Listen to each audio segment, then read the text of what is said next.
Brad Kearns here at one of my favorite places, the track. And today we have the special privilege of talking to and learning from one of the greatest athletes in the world. Her name is Christy Matthews. She's the world record holder in the 400 meters, one lap around the track for females over age 50. She's going to talk about what it's like to make a comeback after a 30-year break. She was a college track star down at San Diego State, good for her, and then everybody usually goes on with their life, but here she is back in her venue, breaking records with a wonderful attitude. Let's see what it feels like to come back to the scene after so long away. Christy, you were telling me you've been in this sport for this is your second year or something? Second year in Masters, yes. And we know rumors happen when athletes come out of nowhere and perform these amazing things. Yeah. And that I know it's part of athletics, it's part of especially being on the top.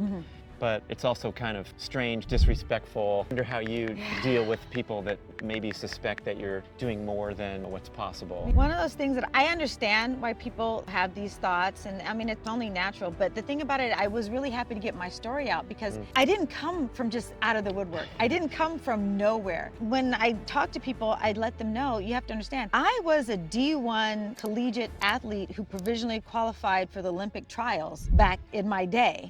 You know, I didn't just find this sport and say, I'm just gonna, go in there and do whatever I can to be successful. No, I've always been successful in track and field. And I've just carried that work ethic, that knowledge, and that drive with me. I took 30 years off. Off, that's the key word. Not that I just started after 30 years. And during that 30 years off, I wasn't just, laying around, being lazy, just letting myself go. I mean, I still did things. I still exercised. I still would go to the weight room. I started playing soccer. So yeah, I'm really happy when people do talk to me and I get a chance to explain. I didn't just magically appear and this and that. I've just kind of been in, took some time off, a long time off, but it was just time off. Well, that is an incredibly long time off, such that I don't think past track and field background was really relevant until you started training again, and maybe you could get fitter better than the next person who never did anything, but still, that's a long time off. So when you did start back into track and field, what was it like? Did you run your first lap in 1:30 like Cynthia Monte-Leon, or were you No, absolutely not. Oh, no. you were in soccer too, so you were... Oh yeah, I was playing soccer for about 3 or 4 years, so you can imagine the conditioning on that. I mean, I got